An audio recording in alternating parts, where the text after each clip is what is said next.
En este vídeo vamos a hablar de cuáles son los antecedentes históricos a partir de los cuales surgen diferentes conceptos que todavía se utilizan en psicología del aprendizaje, una teoría moderna del aprendizaje. Es fundamental conocer cuáles son estos antecedentes para saber cuál es el conocimiento que tenemos ahora respecto al aprendizaje, al concepto de aprendizaje o al proceso psicológico de aprendizaje y cómo hemos llegado a las conclusiones o a las ideas que ahora son preponderantes en esta materia o en este campo. El estudio del aprendizaje o la reflexión respecto a qué es el aprendizaje se remonta a la filosofía griega, pero a los efectos en el vídeo que nos ocupa no nos vamos a remontar hasta Platón, sino que vamos a seguir la línea que presenta en el manual de la asignatura Michael Domjan y vamos a remontarnos únicamente hasta Descartes, hasta el dualismo cartesiano, que como sabemos implica una diferenciación entre mente y cuerpo. ¿Cuál era la visión del aprendizaje desde el dualismo cartesiano? Bien, en primer lugar, antes del dualismo cartesiano se entendía que toda la conducta realizada por una persona era siempre absolutamente voluntaria. Sin embargo, a partir del dualismo cartesiano, una de las principales ideas que de manera revolucionaria cambian la forma de entender cómo es la conducta humana, desde este dualismo cartesiano se comienza a presentar la idea de que no necesariamente toda la conducta humana o toda la conducta es voluntaria, sino que puede haber unas formas de conducta que sean totalmente involuntarias y que sean únicamente una reacción de naturaleza automática a estímulos presentes en el ambiente. Por lo tanto, el primer punto que tenemos que recordar, o la primera idea que tenemos que recordar respecto al dualismo cartesiano, es que es la primera corriente filosófica que presenta la idea de que no toda la conducta humana tiene por qué ser necesariamente voluntaria.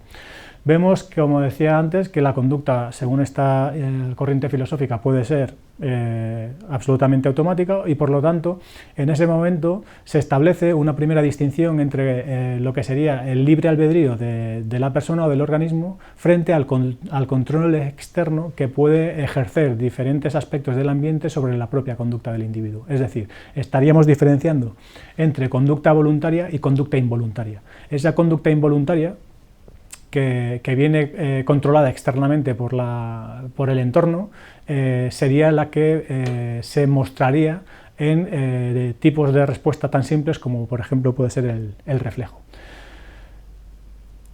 En el concepto de reflejo, Descartes es el primero en presentarlo. Como decíamos, además de presentar inicialmente la idea de que no toda la conducta es voluntaria, por oposición, como hay una parte de la conducta que se considera involuntaria, esa conducta involuntaria se representa o se entiende como conducta refleja. ¿Por qué se llama conducta refleja?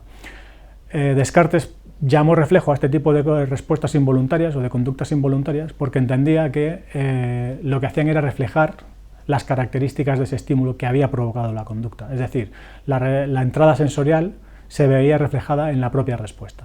Por lo tanto, tenemos la idea de que hay un tipo de conductas que son de naturaleza voluntaria, que se basan en el libre albedrío y que son conscientes del individuo, y por otro lado tenemos una serie de conductas involuntarias, que son respuestas reflejas a una serie de estímulos que presenta el entorno y a los cuales el ser humano respondería de manera involuntaria. De esta dicotomía entre libre albedrío y control externo o conducta voluntaria o involuntaria se extraía la siguiente conclusión. Dado que solo los seres humanos disponían de la capacidad o tenían el libre albedrío, únicamente los seres humanos podían mostrar una conducta voluntaria. El resto de animales, los animales no humanos, todas sus conductas serían de naturaleza involuntaria, es decir, serían respuestas reflejas ante los estímulos de su entorno. En esta figura que se presenta en esta diapositiva, estamos reproduciendo la figura 1.2 del manual, y refleja la idea que tenía Descartes respecto a cómo funcionaban, ¿no?, en el cuerpo humano cómo se podían producir este tipo de respuestas voluntarias o involuntarias. En primer lugar, y siguiendo el esquema, tenemos que para que se produzca, por ejemplo, una acción involuntaria es necesario, o es fundamental o imprescindible que se presente un estímulo y que ese estímulo sea percibido por el organismo. Por lo tanto, tenemos un estímulo presentado en el mundo físico, en la parte superior de la diapositiva, que es percibido por esos órganos sensoriales, ya sean órganos, ya sea el sentido visual, auditivo o de la naturaleza sensorial que sea. Por lo tanto, tenemos un estímulo percibido por un órgano sensorial. Estos órganos sensoriales enviarían la información relacionada con la percepción del estímulo al cerebro, mediante los nervios.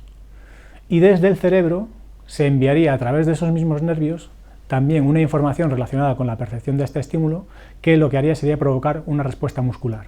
Es decir, la información llegaría desde los órganos sensoriales al cerebro a través de los nervios, desde el cerebro a los músculos a través de los mismos nervios y, por lo tanto, cuando esa información llega a los músculos se produciría una acción involuntaria. Me he detenido, o el primer ejemplo que he puesto ha sido un ejemplo de conducta involuntaria. ¿Por qué? Porque para que la conducta fuese voluntaria es necesario que la información sensorial que llega al cerebro no se quede ahí y directamente pase hasta los músculos, sino que necesitamos, para que se produzca una respuesta voluntaria, que esa información pase del cerebro a la glándula pineal. Y estamos aquí, recuerdo que estamos aquí explicando cuál era la visión de Descartes. No estoy diciendo que esta sea la visión moderna o la explicación moderna de cómo se producen las respuestas de naturaleza voluntaria e involuntaria. Según Descartes, la información, para que la respuesta fuese voluntaria, debía ir más allá del cerebro, es decir, debía llegar hasta la glándula pineal. La glándula pineal era la puerta que daba acceso al último paso o al último escalón de procesamiento de esa información, que sería la mente.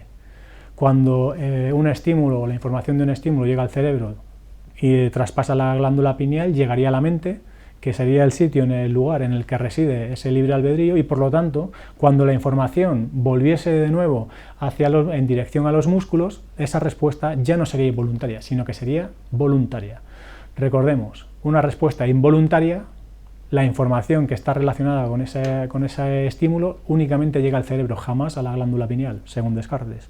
Y en cambio, una respuesta voluntaria tiene que llegar a la glándula pineal necesariamente para ser de esa naturaleza. Si no llega, seguirá siendo una respuesta involuntaria.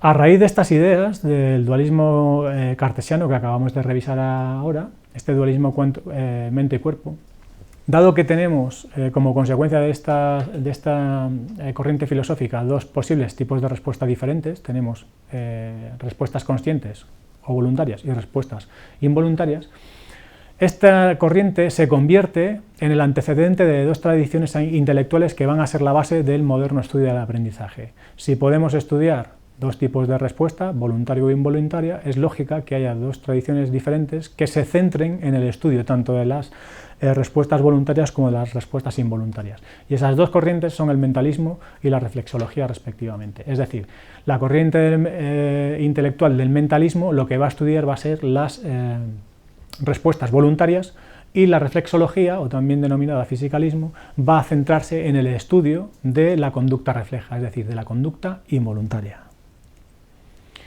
Vamos a hablar ahora del mentalismo, de una de estas dos corrientes históricas a las que aludía ahora mismo, en primer lugar.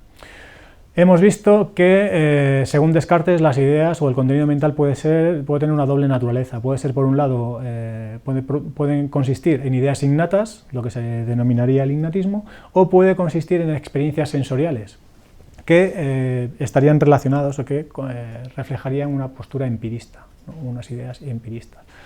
Posteriormente, y dentro de lo que se denominó después los empiristas ingleses, los filósofos empiristas ingleses, se presenta la idea, o se postula la idea, Locke en este caso postula la idea de que el ser humano o la mente humana es una tabula rasa, es decir, que toda la información o todas las ideas que tiene una persona o que tiene un organismo o tiene un ser humano siempre es de naturaleza empírica, es decir, no hay ninguna idea innata a priori cuando nosotros nacemos en nuestra mente. Nacemos con una mente en forma de tabula rasa y a partir de la experiencia es cuando vamos a rellenar esa tabula rasa y cuando vamos a ir adquiriendo mediante la experiencia una serie de ideas que van a permitir que nosotros aprendamos. Otro de los considerados filósofos empiristas ingleses fue Hobbes, que lo que decía o lo que postulaba era que la mente funcionaba de una manera que era perfectamente predecible. Es decir, la conducta voluntaria siempre iba a estar controlada por el principio del hedonismo. Es decir, un sujeto o una persona siempre iba a tratar de buscar el placer y iba a tratar de evitar el dolor, ¿no? Y ese principio de hedonismo que regía la conducta voluntaria permitía realizar predicciones, siempre sabiendo que vamos a tratar, o que los seres humanos iban a tratar de buscar el placer y de evitar el dolor. Estas ideas que se presentan, o que presentaron los empiristas ingleses, si estaban en lo cierto, es necesario postular un mecanismo que permita que esas ideas vayan formando, esas ideas simples vayan formando ideas más complejas, es decir, mediante la experiencia se puede aprender una serie de hechos o de datos o de circunstancias, pero la mente humana no aprende de esa manera, sino que lo que necesitamos, relacionamos unas cosas con otras, y el mecanismo, o unas ideas con otras, y el mecanismo que se postula como explicativo de que estas ideas comiencen a relacionarse es el mecanismo de asociación, según el cual las sensaciones simples se combinan formando ideas más complejas, siempre desde el punto de vista de los empiristas, de los filósofos empiristas ingleses, que son los que postulaban la existencia de este mecanismo. Aunque veremos ahora que ya, como comentaba al principio como he comentado en un vídeo anterior,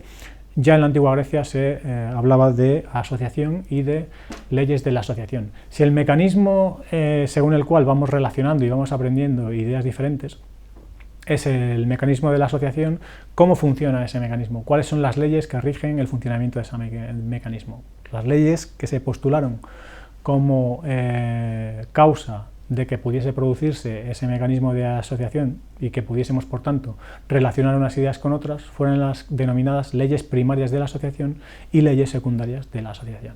Las leyes primarias ya las postuló en su época Aristóteles, y más adelante fueron recogidas y ampliadas por David Hume. Estas tres leyes primarias son respectivamente la ley de contigüidad, la ley de semejanza y la ley de contraste. La ley de contigüidad nos dice que cuando dos eventos se relacionan en el espacio o en el tiempo, se va a producir esa asociación. Es decir, cuando dos elementos aparecen de manera contigua, bien cerca desde el punto de vista espacial o cerca desde el punto de vista temporal, lo que va a hacer la persona va a ser, o el animal en este caso, va a ser relacionar uno con otro y establecer una relación de asociación entre cada uno de esos dos eventos. La segunda ley primaria es la ley de semejanza, según la cual cuando dos estímulos o dos eventos son parecidos o son semejantes en alguna de sus características, va a producirse una asociación también, porque comparten una característica física o de algún tipo.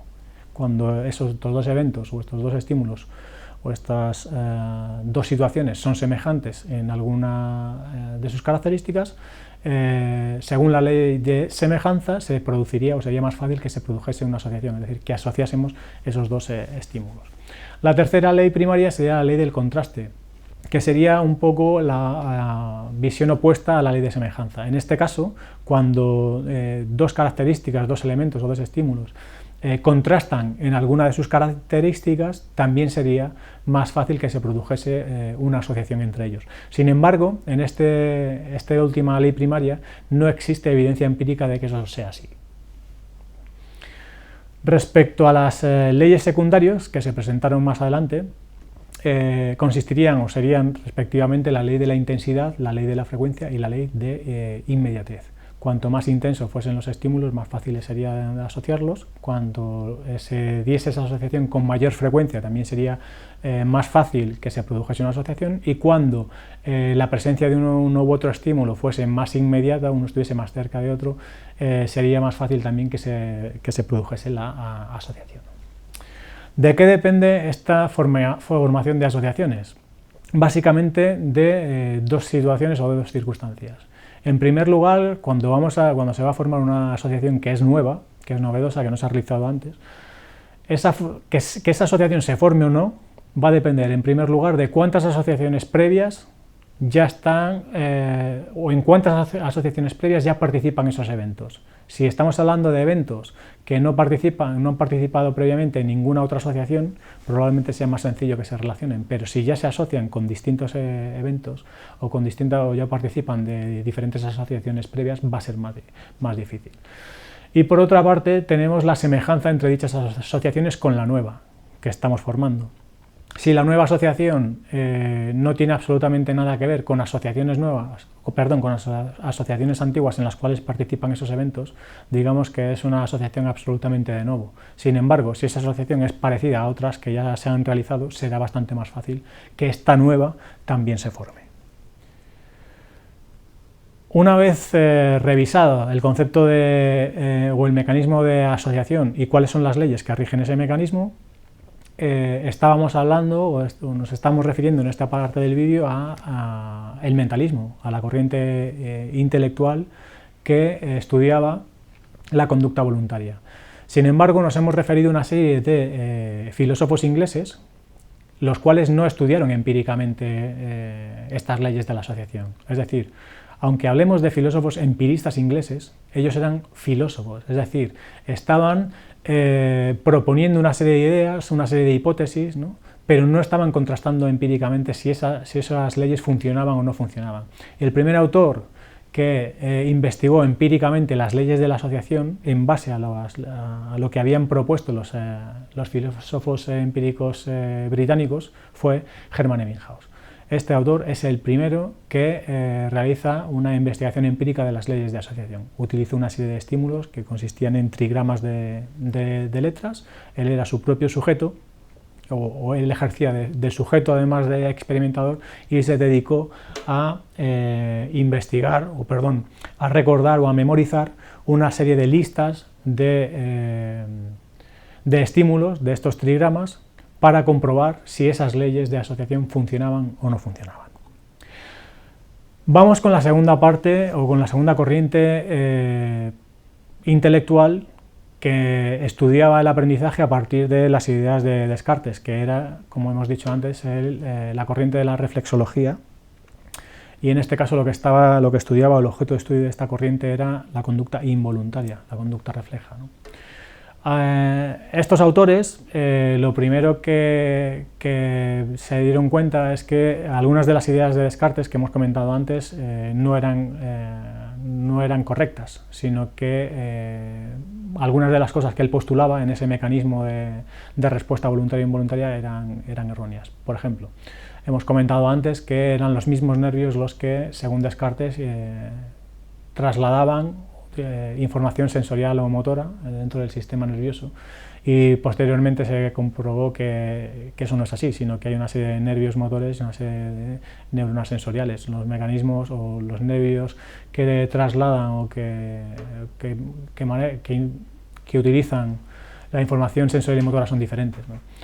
En esta transmisión nerviosa, Descartes pensaba que dentro de esos nervios había una suerte de espíritus animales que eran los que llevaban la información, pero como sabemos ahora con la neurofisiología moderna, eso no es así, sino que son impulsos nerviosos, ¿no?, los que favorecen o los que permiten la transmisión nerviosa. No hay nada de estímulos animales.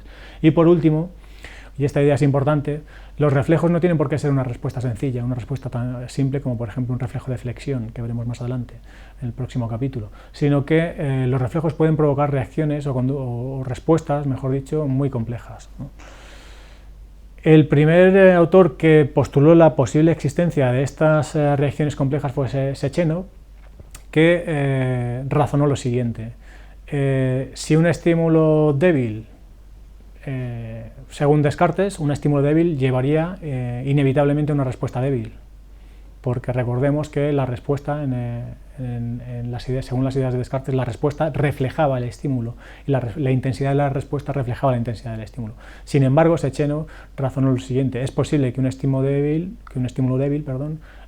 implique una respuesta fuerte. Por ejemplo, un estornudo puede ser un estornudo muy fuerte y que venga provocado por un estímulo tan simple como una moda de bolo. Y si esto es así, que puede ocurrir, nada impide que las conductas complejas que vemos en nuestro entorno puedan venir provocadas por estímulos que son prácticamente imperceptibles. ¿Qué ocurre? Que estas conductas complejas se producen y no las interpretamos como tales porque el estímulo no hemos logrado detectar, no sabemos cuál es el estímulo. Es decir, estas conductas complejas serían respuestas reflejas simplemente nosotros no sabemos cuál es, no hemos logrado identificar el estímulo. Y este modelo o esta idea se denominó modelo de reflejo de la conducta voluntaria. Lo que nosotros interpretamos como conducta voluntaria, según Sechenov en estos casos, no sería voluntaria, sería involuntaria, simplemente no conocemos cuál es el estímulo que desencadena toda esa serie de conductas o de respuestas. Y el siguiente autor fundamental a la hora de mencionar cuáles son los grandes autores que en esta corriente de la reflexología estudiaron la conducta involuntaria fue Pavlov, que fue el primero en demostrar experimentalmente que no todos los reflejos son innatos, sino que pueden aprenderse. Y una de las cosas que aprenderemos en esta asignatura es cómo se pueden aprender esos reflejos, ¿no? Según Pavlov, es posible establecer reflejos nuevos mediante mecanismos de asociación, ¿vale? Por lo tanto, como resumen de toda esta charla, tenemos dos conceptos claves que son la base de la teoría moderna de la conducta. De ahí que hayamos hecho esta pequeña revisión histórica para llegar hasta este punto. Esos dos conceptos son respectivamente el reflejo estímulo-respuesta o unidad ER y el concepto de asociación. Hasta aquí este vídeo. En el próximo vídeo hablaremos de cuál es la definición de aprendizaje y discutiremos cuáles son las posibles diferentes definiciones de aprendizaje y en qué pueden parecerse o ser similares o diferentes cada una de estas definiciones.